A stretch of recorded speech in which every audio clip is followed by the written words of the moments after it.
Hello hello hello, good morning, good afternoon, good evening, जिस भी time पर आप इस वीडियो को देख रहे हैं। And welcome to left on classes. तो कैसे हैं आप सब लोग? अब आप लोग एक बड़ी क्लास में आ गए हैं, 9th क्लास में आ गए हैं। आप सभी के पेरेंट्स आपको बोल रहे होंगे, आपके दोस्त, आपके बड़े भाई, सभी ने आपको कहा होगा कि आप एक बड़ी क्लास में आ गए हैं, आप पर बड़ी बड़ी जिम्मेदारी आ गई है। मैं यहाँ पर इतनी हैवी बातें तो नहीं करूंगा, क्योंकि हैवी बातें करके मेरे ऐसे हैवी हो जाएंगे और फिर फिटनेस में दिक्कत होगी। तो मजाक साइड करते हुए, वेलकम टू लैपटॉप क्लासेस। और आज हम अपनी क्लास 9th की जर्नी शुरू करने जा रहे हैं फिजिक्स के खूबसूरत से सब्जेक्ट के साथ। सबसे पहले जान लेते हैं कि फिजिक्स आखिरकार है क्या। तो बच्चों, जब हम छोटे थे तो हम एनवायरमेंटल स्टडीज के बारे में पढ़ते थे, राइट, जहाँ पे हम एनवायरमेंट के बारे में जाना करते थे। जब हम बड़े हुए तो यही एनवायरमेंट दो अलग अलग हिस्सों में डिवाइड हो गया, सोशल साइंसेज और साइंसेज। साइंसेज में हम लोग डील करते हैं जिन चीज़ों के साथ हमारे एनवायरनमेंट बिहेव कर रहा है और क्यों कर रहा है, कैसे कर रहा है। और सोशल साइंसेज में हम लोग अपने आसपास के लोगों के बारे में जानते हैं, ठीक है। अब जो हमारा साइंस है, क्लास 9th में आकर के ये भी 3 अलग अलग ब्रांचेस में डिवाइड हो जाता है। वो कौन कौन सी ब्रांचेस है जान लेते हैं पहले। सबसे पहले हमारी जो साइंस है वो डिवाइड होती है फिजिक्स, केमिस्ट्री एंड बायोलॉजी। ठीक है जी। अब जो हमारा फिजिक्स का डिपार्टमेंट है, आज हम लोग उसके ऊपर फोकस करने वाले हैं, क्योंकि मैं एक फिजिक्स की फैकल्टी हूं। तो जो हमारा फिजिक्स है, इसमें हम लोग जो क्लास 9 तक पढ़ने वाले हैं उनके बारे में जानते हैं। तो सबसे पहले हम लोग जान लेंगे मोशन के बारे में, फिर हम लोग पढ़ेंगे force and laws of motion के बारे में, force and laws of motion के बारे में, जिसके बाद हम लोग पढ़ेंगे ग्रेविटेशन के बारे में, और इसके बाद में जो लास्ट टॉपिक आएगा वो होगा वर्क, एनर्जी एंड पावर का। अच्छा, अब जानते हैं कि आखिरकार ये सब चीजें हैं क्या, जो मैंने बहुत बोल रहे। तो मोशन यानी कि आपकी चीजें किस तरह से चल रही हैं, राइट, जो कि हमारा पहला टॉपिक होने वाला है। मोशन को हम लोग स्टडी करते हैं एक खास ब्रांच ऑफ फिजिक्स में, जिसे हम कहते हैं काइनेमेटिक्स। जहां पर हम मोशन की स्टडी तो करते हैं, पर हम इस चीज को कंसीडर नहीं कर रहे हैं कि मोशन आखिरकार हो कैसे रहा है, क्यों रहा है। इसके बाद जब हम force and laws of motion में जाएंगे, तो हम एक नई ब्रांच ऑफ फिजिक्स में जाएंगे, जो होने वाली है आपकी डायनामिक्स। डायनामिक्स में हम लोग मोशन की स्टडी तो करेंगे, पर साथ साथ ये भी जानेंगे कि वो मोशन किस वजह से हो रही है, यानी कि किस फोर्स की वजह से मोशन हो रही है। इसके बाद हम लोग एक खास तरह की फोर्स के बारे में अलग से स्टडी करने वाले, जो कि है ग्रेविटेशनल फोर्स, जो कि आपको धरती से जोड़े रखती है, कीप योरसेल्फ ग्राउंडेड। इसके बाद लास्ट में आता है work, energy and power topic. तो जो आप कहते हैं कि सर आज तो मैंने बहुत काम कर लिया, आज तो मैं थक गया, अब तो मैं बस घर जाके सो जाऊंगा, तो फिजिक्स ने पता क्या कहा कि भाई तुम उसी बेड से उठे, उसी बेड पे जाके सो गए, तुमने कोई काम ही नहीं करा। अरे सर मैं तो बहुत काम किया, मैं थक गया, मेरी एनर्जी खत्म हो गई। फिजिक्स ने बोला energy can neither be created nor be destroyed. आपने कहा सर इस काम में कितनी पावर लग रही है। फिजिक्स ने कहा power is work done per unit time. तो इन सभी चीजों के बारे में हम अगले चैप्टर में जानेंगे। आज के लिए हम शुरू करने वाले हैं मोशन के साथ। तो चलिए जी शुरू करते हैं। मोशन चैप्टर के साथ।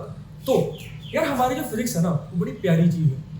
हमारे फिजिक्स में ना रिस्पेक्ट बहुत है, हर चीज एक दूसरे के रिस्पेक्ट में होती है। पत्थर के रिस्पेक्ट में ये हुआ, किसी के रिस्पेक्ट में कुछ हुआ, तो physics is a respectable subject. अब हम बात करेंगे मोशन के बारे में। सर मेरा मोशन लूज है, ऐसे उठपटांग बातें कोई नहीं सोचेगा। चलिए जी शुरू करें। सबसे पहले मेरे पास यहाँ पर आप देख सकते हो कि एक सड़क है, ठीक है, और मैं गाड़ी लेके निकला, गड्डी लेके, ठीक है। अब सीन है ये है कि यहाँ पर एक पत्थर है, पत्थर एक नॉन लिविंग है, पत्थर अपनी जगह नहीं बदलेगा। अभी के लिए मैं इस पत्थर को मान देता हूँ रेफरेंस पॉइंट, ठीक है। रेफरेंस यानी कि जिस चीज को हम रेफर करके बात करते हैं, जैसे आप कई बार रेफरेंस बुक्स करते हैं यूज, हम कहते हैं कि सर अच्छी से रेफरेंस बुक बता दीजिए। तो हमने कहा कि एक रेफरेंस पॉइंट है जिसके विद रिस्पेक्ट टू हम पूरे मोशन को स्टडी करेंगे। अब मोशन को स्टडी कर रहा हूं मैं क्या हूं, एक ऑब्जर्वर जो कि इस मोशन को क्या कर रहा है, ऑब्जर्व। तो ये है एक ऑब्जर्वर जो कि मैं यहाँ पर खड़ा हूं, ठीक है।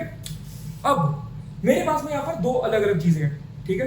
यहाँ पर एक पेड़ है, यहाँ पर जो ये पेड़ खड़ा हुआ है, क्या इस पेड़ ने अपनी जगह को, अपने पोजीशन को इसके हिसाब से बदला? जहां पर भी ये पत्थर पड़ा हुआ है, क्या इस पत्थर के विद रिस्पेक्ट टू इसने अपनी पोजीशन को बदला? नहीं बदला। अगर इसने अपनी पोजीशन को नहीं बदला यानी कि अपनी जगह से नहीं हिला। अभी तो मैं फिजिक्स के टेक्निकल टर्म्स में नहीं जा रहा हूँ, सिर्फ और सिर्फ एक नॉर्मल कहानी समझा रहा हूँ। तो ये जो ट्री है इसे मालूम कि रेस्ट पोजीशन पर है। जैसे आप ढेर सारे सुबह आलू के पराठे खा लेते हैं और फिर आप रेस्ट पोजीशन में चले जाते हैं 1-2 घंटे के लिए, सिमिलरली ये पेड़ पराठे वगैरह आके रेस्ट पे पड़ा हुआ है। अब बाकी मैं यहाँ पर बैठा हूँ पिज्जा बर्गर खा के अपनी गाड़ी में, जो कि मैं डोमिनोज से निकला हूँ। तो ये जो मेरी गाड़ी है, ये जो आप लाइन देख सकते हैं, ये इसका मतलब है कि गाड़ी अपनी पोजीशन चेंज कर रही है, यानी कि गाड़ी जो वो है मोशन, इसको मैं बोलूंगा इन मोशन। तो मोशन का जो बेसिक, अब मैं इन सभी टेक्निकल टर्म्स को आप टेक्निकल टर्म्स में पढ़ना शुरू करते हैं, ठीक है जी।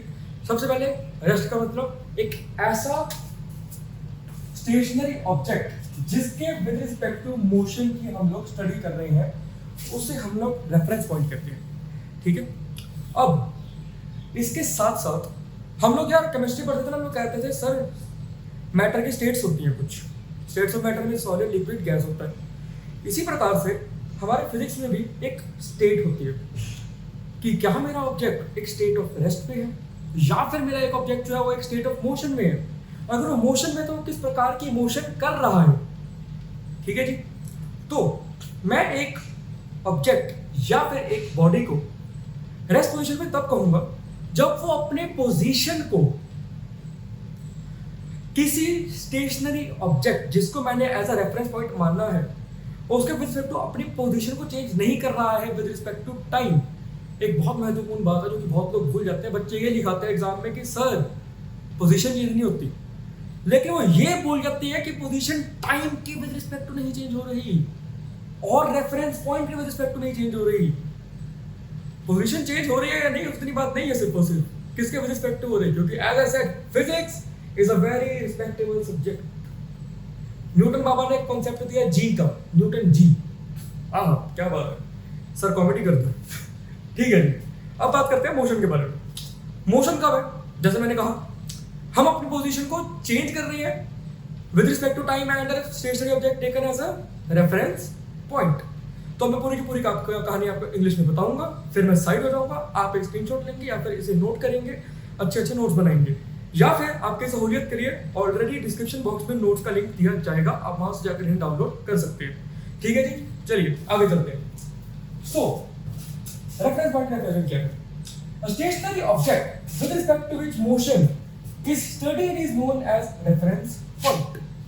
फिर rest, an object or a body is said to be at rest if it does not change its position with respect to time, and a stationary object taken as a reference point. इसी के साथ साथ motion के बारे में बात करेंगे। So a body is said to be in motion if it continuously changes its position with respect to time and a stationary object taken as a reference point. So ठीक है जी, आज के लिए हम लोग ज्यादा नहीं पढ़ेंगे, आपकी क्लास का पहला लेक्चर है मेरे साथ, इतना ही करते हैं। बाकी वीडियो आपको धीरे धीरे इसके बाद में और मिलती जाएंगी, आप उनसे देखते जाएंगे, ठीक है जी। Thank you very much, have a nice day. Like, comment, and subscribe.